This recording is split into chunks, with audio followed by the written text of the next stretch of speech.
Hello, traveler. Welcome back. Today, we have to talk about Nefer. I swear, the leaks for her have been absolutely wild. And now that we've got a look at her full kit, I'm literally freaking out. I'm talking about her role in teams, her best weapons, and the power level we can expect. Is she going to be the next big thing? Let's find out. Okay, first things first. What is she? From the looks of her kit, Nefer is a Dendro hyper carry catalyst user, and she is going to be a powerhouse. But here's the crazy part. Instead of just boosting damage with standard Dendro reactions, her whole kit revolves around this new lunar bloom mechanic. So let's start with her kit now. First is her normal attack. She performs up to 4 kicks that deal Dendro damage with the ferocity and grace of a striking serpent. For charged attack, Nefer enters the slither state, consuming stamina to move rapidly forward for up to 2.5 S. When the skill button is released, the duration ends, or stamina runs out, Nefer will exit the slither state and consume a certain amount of additional stamina to deal Dendro damage to opponents. Additionally, unleashing the elemental skill Senate Strategy, Dance of 1,000 Nights, or sprinting while Nefer is in the slither state will not cause her to exit the state, and plunging attack will be calling upon the might of Dendro. Nefer plunges towards the ground from mid-air, damaging all opponents in her path and dealing AoE Dendro damage upon impact with the ground. Now, next is her elemental skill, which is Senate Strategy, Dance of 1,000 Nights.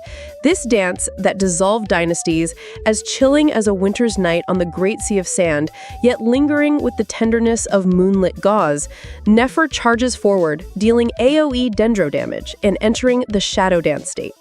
While in the Shadow Dance state, if you have at least one Verdant Dew, Nefer's charged attacks will be replaced with the special charged attack, Phantasm Performance. Finally, her elemental burst, which is Sacred Vow, True Eyes Phantasm. This grant revelation to the mysteries of the false through Thoth's true sight, dealing AoE Dendro damage to opponents ahead. When unleashed, Nefer will consume all veils of falsehood to increase the DMG dealt by the current elemental burst. So what do you think? In my personal opinion, she is looking really solid, and who knows, she might just become the best Dendro DPS in the game. Now, let's talk about her passives. First is Daughter of the Dust and Sand. This passive will states that each point of Nefer's elemental mastery beyond 500 will increase her ATK by 0.4. A maximum of 200 ATK can be gained in this manner. Second passive is when a party member triggers a bloom reaction, it will be converted into the lunar bloom reaction, with every point of elemental mastery that Nefer has increasing lunar bloom's base damage by 0.0175% up to a maximum of 14%. Additionally, when Nefer is in the party's moon sign will increase by 1 level. That is actually good. Third passive is just about expedition time reduction, so it's better than what I had expected, but this is the first beta test stats. That means this may change in future, so make sure to subscribe because I will inform you as soon as I get some update and other juicy info. Also, these are the materials required to max her out and her level 90 base stats.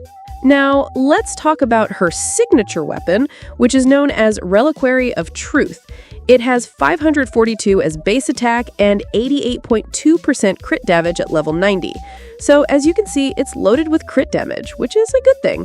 But for many free-to-players, this might be too difficult to get, as I know many of you are trying to save for Columbina, which is coming soon. So let's discuss her free-to-play weapon choices. So according to me, Widsith is a very good option, as always. Although the new Nod Cry Craftable is also a good choice, and so is Mappa Mare. I believe everyone will have this at least. So, in summary, we can say that she's a Dendro DPS who uses reactions to fuel her own personal damage. The more you trigger reactions, the more she gets to smash with her special attacks. It's a completely unique playstyle that feels like a mix between someone like Neuvillette and Skirk. Now, this is where it gets really interesting. Her new Lunar Bloom mechanic means she's not going to just fit into any old team. She needs specific characters to help her shine. So, for the premium segment, the absolute top-tier team is going to be Nefer, with the new Dendro support Lauma, a Hydro applier like Fiorina or Yelan, and a good healer or shield support like Baiju or even Zhongli. This team is designed to generate those new lunar reactions and keep Nefer on the field dealing massive damage. Now, For my free-to-play friends, a great free-to-play team would be Nefer, Dendro Traveler, a Hydro character like Aino, and an Electro Applier like Kuki Shinobu. This setup still lets you get those reactions going, and Kuki's healing and Hyperbloom triggers will keep things smooth and simple. I think Lauma is kind of must for her, but still, it can work out somehow without her. So the big question, is she worth it? According to early calculations from the Leaks community, a fully built Nefer in her premium team is a contender for one of the top DPS characters in the game, but without it, not so sure. So we can say that Nefer is for players who want to truly master a unique DPS unit and see some ridiculously big numbers. So that's all for this video. What do you all think? Are you saving up for Nefer, or are you holding out for someone else?